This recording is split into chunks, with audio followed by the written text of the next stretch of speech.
Vênus Veículo aqui, ó. Estou na frente da Vênus Veículo 1401. A Vênus é aquela que vendia carro alienado, bloqueado, né, para várias pessoas aqui em São Paulo. Na Avenida Tranqueiro Neves, 1401. Tá vendo aqui, ó? Aqui era cheio de carro aqui, ó, na frente aqui, ó. Aqui era cheio de carros, os carros estão lá dentro, ó. Alguns carros só.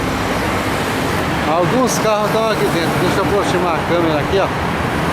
Aqui, ó. Aqui tem um, ó. Aqui tem um.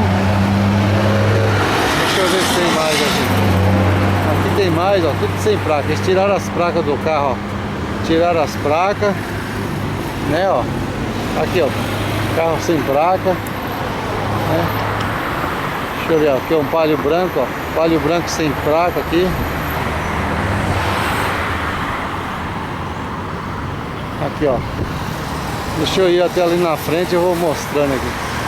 Ó, os carros lá dentro ali. Tem um ali, ó.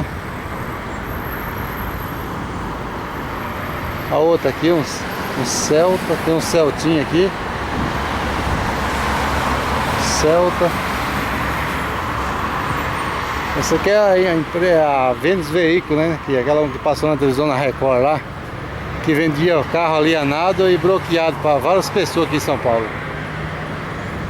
Eu vou mostrar aqui a placa, que eles arrancaram a placa fora, né? O nome da empresa, eles tiraram tudo fora.